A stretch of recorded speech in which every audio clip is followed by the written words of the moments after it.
kanal at maging yung paglilinis ng kalsada. Mahigpit din yung bilin niya para naman sa curfew, mahigpit na implementasyon ng curfew sa mga minor de edad dito sa lungsod na magsisimula ng alas 10 ng gabi at tatagal ito hanggang alas 4 ng madaling araw. Sa kanyang soka kanina ay may mga pinangalanan din na opisyal ng nakarang administrasyon ng lungsod. Itong si Mayor Isko Moreno na anya ay mga nakinabang at umabot daw sa 10.2 billion pesos ang kanilang cash advances. Pero kahapon una nang sinabi ni Moreno na least priority nila ang paghahabol sa mga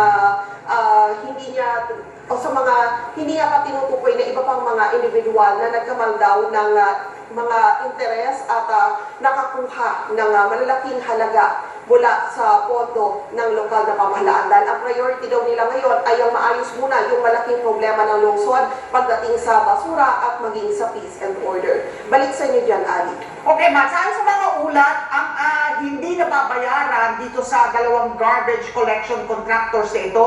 Halagang 950 million, kaya nila tinapos yung kanilang kontrata. Tama ba ito?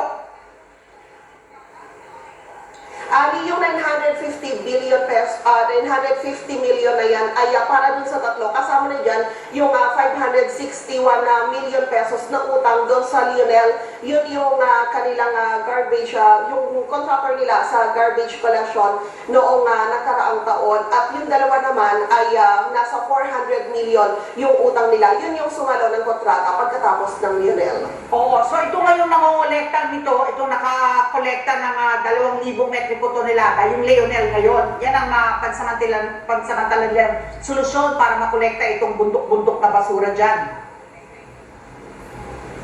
Yes, tama ka dyan, Ali. Kaya lang ang problema, ang kahapon kasi sinasabi ni Mayor Isko na isang araw lang yung usapan nila ng Lionel na libre. Wala silang babayaran. Kaya kanina doon sa SOCA, binanggit niya doon sa konseho ng lungsod na isang araw lang na libre. Kaya kailangan na maayos nila yung finances para mapag-usapan kung paano yung gagawin. Lalo na tuloy-tuloy na nakakatuwang nila itong Lionel sa paglilinis dito sa Maynila.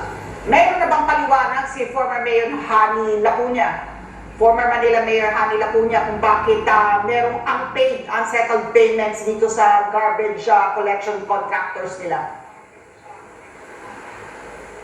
Alam mo, Ali, hanggang ngayon ay pinipilit sana natin na makuha yung panig ng kampo ni Mayor Lacuna, dating Mayor Lacuna, pero wala pa rin tayo nakukuhang tugon hanggang ngayon. Okay, last question na lang, Mads. Ang pag-declare, deklarasyon ng public health emergency, ano ibig sabihin nito?